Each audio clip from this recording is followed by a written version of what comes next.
আসসালামু আলাইকুম। কথা বলছি সসীম ধারা থেকে, আমাদের নবম দশম শ্রেণীর 13 অধ্যায়। আমরা জানি যে আমাদের এই 13 অধ্যায়ে দুই ধরনের অঙ্ক থাকে, একটা হচ্ছে সমান্তর ধারা এবং আরো একটা হচ্ছে গুণোত্তর ধারা। তো আজকে আমরা মেইনলি সমান্তর ধারা নিয়ে কথা বলবো। এখানে লেখা রয়েছে, কোন ধারার যে কোনো পদ ও তার পূর্ববর্তী পদের পার্থক্য সবসময় সমান হলে সেই ধারাটিকে সমান্তর ধারা বলে। তো আমাদের যখন পরীক্ষায় ধারা থাকে তখন আমাদেরকে বুঝতে হয় যে সেই ধারাটা কি সমান্তর ধারা নাকি গুণোত্তর ধারা। যদি সেটা সমান্তর ধারা হয় তাহলে আমাদেরকে সমান্তর ধারার সূত্র নিয়ে কাজ করতে হয়, এবং যদি পরীক্ষায় দেওয়া ধারা উল্লিখিত ধারাটি হচ্ছে গুণোত্তর হয় তাহলে আমাদেরকে গুণোত্তর ধারার সূত্র নিয়ে কাজ করতে হয়। তো আমরা কেমন করে বুঝতে পারবো যে কোন একটা ধারা সমান্তর ধারা নাকি সেটা গুণোত্তর ধারা, সেটা বোঝার জন্য আমাদেরকে সাধারণ অন্তর বুঝতে হবে। এই ধারার অঙ্কগুলোতে আমাদের হচ্ছে পথ চিনতে হয় এবং সাধারণ অন্তর চিনতে হয়, আর যে গুণোত্তর ধারা রয়েছে সেইটার ক্ষেত্রে সাধারণ অনুপাত চিনতে হয়। যেহেতু আমরা হচ্ছে আজকে শুধুমাত্র সমান্তর ধারা নিয়ে কথা বলবো, এই জন্য আমরা পথ আর সাধারণ অন্তর এই দুইটা জিনিস আগে চিনবো, ঠিক আছে? আচ্ছা, যদি কোনো একটা ধারা হয় 4 plus 6 plus 8 plus dot dot dot, এটা একটা ধারা। এখন এই ধারাতে পদ কাকে বলে?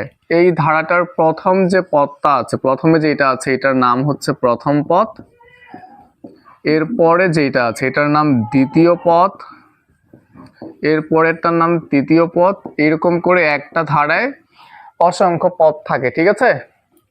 তাহলে কোনো একটা ধারার প্রথমে যেই সংখ্যাটা থাকবে সেটাকে আমরা বলি হচ্ছে প্রথম পদ, পরেরটাকে বলি দ্বিতীয় পদ, তারপরেরটাকে বলবো হচ্ছে তৃতীয় পদ, ঠিক আছে? আচ্ছা, তাহলে পদ আমরা বুঝতে পারলাম, কোন একটা ধারার প্রথমেরটা হচ্ছে প্রথম পদ, তারপরেরটা দ্বিতীয় পদ এবং তারপরেরটা হচ্ছে তৃতীয় পদ। কিন্তু সাধারণ অন্তর আসলে কি? সাধারণ অন্তরের জন্য আমাদের একটা সূত্র থাকে, সাধারণ অন্তর।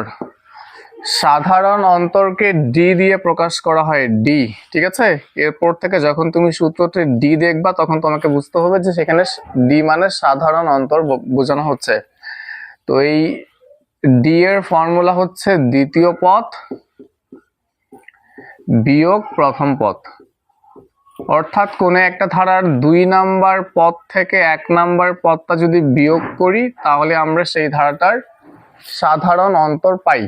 এখন মনে করো 4, 6, 8 এই যে ধারাটা আছে, এই ধারাতে যদি ডি এর মান বের করতে চাই বা এই ধারাটার সাধারণ অন্তর যদি বের করতে চাই, সেক্ষেত্রে হবে ডি সমান, সূত্র হচ্ছে দ্বিতীয় পদ। এখন এই ধারার মধ্যে দ্বিতীয় পদে কে আছে? 6 আছে, তাহলে এখানে 6 হবে, এরপরে বিয়োগ হয়ে প্রথম পদ হবে, প্রথম পদে হচ্ছে 4 আছে, তাহলে এখানে 4 বসবে, 6 থেকে 4 বিয়োগ করলে 2 হয়। তার মানে এই যে ধারাটা আছে এই ধারাটার সাধারণ অন্তর হচ্ছে 2, ঠিক আছে? এখন আসি মূল কথায়, আমাদেরকে তো চিনতে হবে যে ধারাটা আসলে সমান্তর নাকি গুণোত্তর। যখন আমরা বুঝতে পারবো যে ধারাটা সমান্তর তখন আমরা সমান্তর ধারার সূত্র নিয়ে কাজ করব, এবং যখন বুঝতে পারবো যে ধারাটা হচ্ছে গুণোত্তর তখন আমরা গুণোত্তর ধারার সূত্র নিয়ে কাজ করব। তো এখানে আরেকবার পড়ি, আমরা লেখা রয়েছে কোনো একটা ধারার যে কোনো পদ ও তার পূর্ববর্তী পদের পার্থক্য সবসময় সমান হলে সেই ধারাটিকে সমান্তর ধারা বলে। আমরা এখানে একটা ধারা লিখছি 1 + 3 + 5 + 7 + ডট ডট ডট। এই যে ধারাটা আছে এই ধারাতে আমাদের যে কোনো একটা পদ ধরতে হবে, ওই পদটার সাথে তার আগের পদের পার্থক্য বের করতে হবে। এখন আমি যদি মনে করি যে এই 1 থেকে 3 তে আসছে, ধারাটা প্রথমে প্রথম পদে হচ্ছে 1, তারপরে দ্বিতীয় পদে হচ্ছে 3, তাহলে 1 থেকে 3 তে গেছে, কতটুকু পার্থক্য, কত বাড়ছে বলো, কতটুকু পার্থক্য হয়েছে? এটা বোঝার জন্য আমাদেরকে 2 নাম্বারটা থেকে 1 নাম্বারটা বিয়োগ করতে হয়। তাহলে 3 থেকে যদি 1 বিয়োগ করি উত্তর আসে 2। তার মানে এই যে 1 থেকে 3 তে আসছে বাড়ছে হচ্ছে, পার্থক্য হচ্ছে 2। এরপরে আবার 3 থেকে যখন 5 এ আসছে তখন এইখানে কত পার্থক্য, আবার 5 থেকে 3 বিয়োগ করো, পার্থক্য হচ্ছে 2। এরপরে 5 থেকে 7-এ আসছে, এখানে কত পার্থক্য, 7 থেকে 5 বিয়োগ করো, বিয়োগ করলে বুঝবা পার্থক্য হচ্ছে 2। অর্থাৎ এই যে ধারাটা আছে, এই ধারাতে প্রতি ক্ষেত্রে পার্থক্যগুলা সমান থাকতেছে। তো সেটাই বলছে যদি সব সময় সমান হয়, পার্থক্য যদি সবসময় সমান হয়, তাহলে সেই ধারাটাকে আমরা বলবো সমান্তর ধারা। আমরা এক্সাম্পল দিয়ে আরেকটা বুঝি। মনে করে একটা ধারা হচ্ছে 5 plus 10 plus 15 plus 20 plus dot dot dot, এটা একটা ধারা।